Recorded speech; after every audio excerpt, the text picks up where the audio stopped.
Ternyata ini alasannya mengapa Musa tidak masuk ke tanah perjanjian. Sebagai umat Kristen, kalian harus tahu ini. Saat bangsa Israel merasa terjebak karena kepemimpinan Musa, mereka bersungut-sungut dan mengeluh tentang air. Bilangan 20 ayat 8-12 berkata demikian.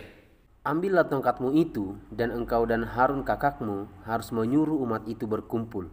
Katakanlah di depan mata mereka kepada bukit batu itu supaya diberinya air. Demikianlah engkau mengeluarkan air dari bukit batu itu bagi mereka dan memberi minum umat itu serta ternaknya. Lalu Musa mengambil tongkat itu dari hadapan Yahweh seperti yang diperintahkannya kepadanya. Ketika Musa dan Harun telah mengumpulkan jemaah itu di depan bukit batu itu, berkatalah ia kepada mereka, "Dengarlah kepadaku, hai orang-orang durhaka, apakah kami harus mengeluarkan air bagimu dari bukit batu ini?" Sesudah itu Musa mengangkat tangannya lalu memukul bukit batu itu dengan tongkatnya 2 kali. Maka keluarlah banyak air sehingga umat itu dan ternak mereka dapat minum.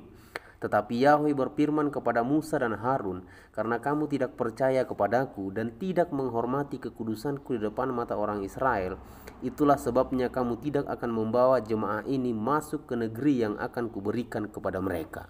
Banyak para hamba Tuhan mengajarkan alasan Tuhan tidak mengizinkan Musa masuk ke tanah perjanjian itu karena Musa memukul gunung batu. Padahal jelas ayatnya dalam 17 ayat 6. "Maka aku akan berdiri di sana di depanmu di atas gunung batu Horeb.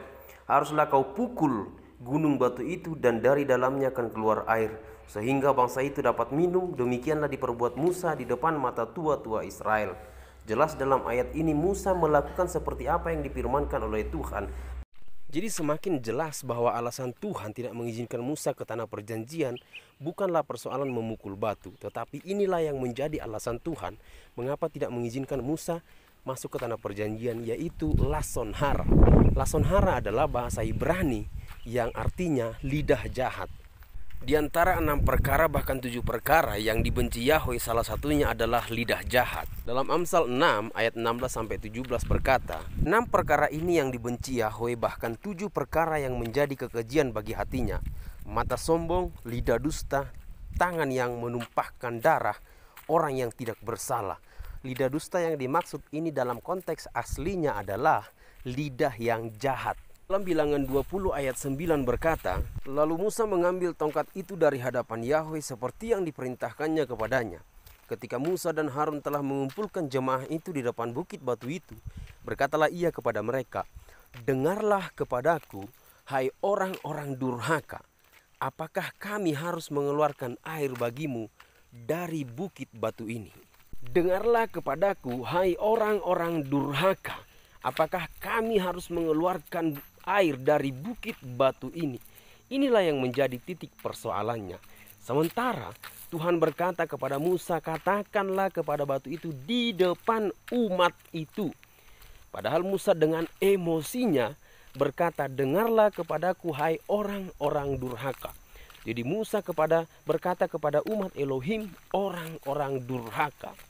Inilah yang menjadi titik persoalannya saat lidah jahat itu telah menguasai hati dan pikiran kita, sehingga keluarlah perkataan-perkataan yang menghakimi orang lain, perkataan-perkataan yang menjudge, bahkan membuat seseorang menjadi tersinggung. Gunakanlah lidahmu, gunakanlah bicaramu untuk membangun dan bukan untuk menghakimi yang lain.